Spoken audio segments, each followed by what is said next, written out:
Traveling to Coruscant's Senate building, Anakin, Obi-Wan and Chancellor Palpatine are greeted by the other senators. Leaving the Senate shuttle bus, Obi-Wan goes to report to the Jedi Council, allowing for Anakin to meet the politicians. Going to meet his secret wife, Senator Amidala, she reveals that she was pregnant, much to the delight of the Jedi Knight. Later that night, Anakin awoke to nightmares of Padme dying in childbirth, and he was terrified of losing Padme like he had lost his mother. Although Padme tries to reassure him and to tell Obi-Wan, Anakin goes to Master Yoda. The Jedi Grandmaster tells Anakin to let go of everything he feared to lose, making Anakin even more conflicted. As a result, Palpatine was able to easily prey upon the unease, and seduces Anakin to the dark side of the Force by promising the knowledge to save Padme. But what if the voice of Qui-Gon Jinn had appeared to Anakin when he was having these nightmares? Would his advice help solve the conflict within Anakin? As you're about to see, the introduction of Qui-Gon will change the balance of the Force. Leaving Padme's apartment, Anakin thought about going to Obi-Wan, just as Padme had told him to do, but he felt his master was too close to the Council. Walking into the Jedi Temple, Anakin suddenly froze. If he was not mistaken, he had just heard the voice of Qui-Gon. Looking around him, he saw nothing. Anakin continued to walk to Yoda's quarters, and after he had arrived, the spirit of Qui-Gon lifted several objects around them. Anakin gazed at Yoda in disbelief. What he had said about Qui-Gon transcending the living Force had been true.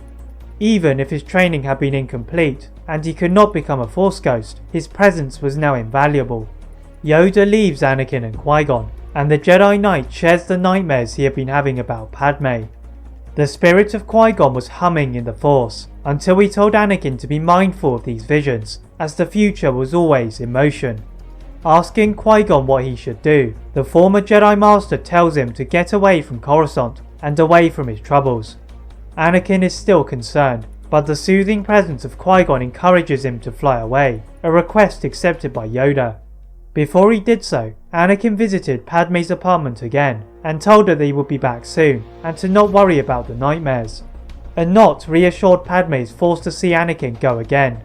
Leaving in his Jedi starfighter, Anakin had thought about Naboo, but that would remind him of Padme, so decides instead to go to Mandalore and help Ahsoka.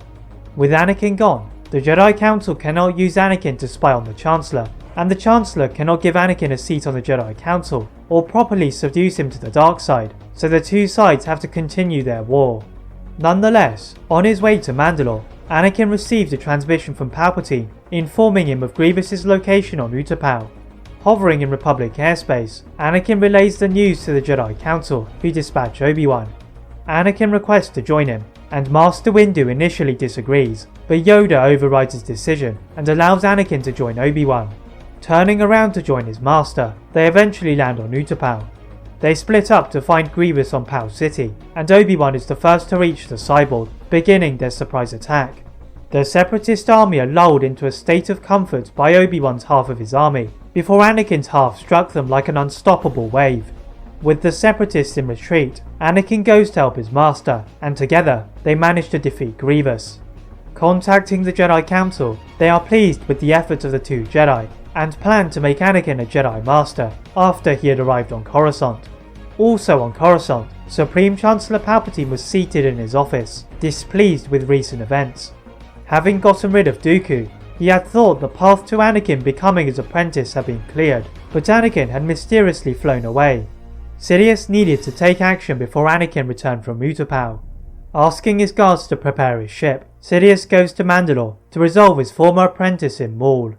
In the Jedi Council chamber, Anakin and Obi-Wan had arrived from their victory over Grievous, and they hold a short ceremony to make Anakin a Jedi Master. Sitting in the center of the room, the voice of Qui-Gon could be heard again, and gave a warning in the Force that Ahsoka was in danger. Anakin leapt to his feet and sprinted to the Jedi Council's communication center, finding Commander Rex.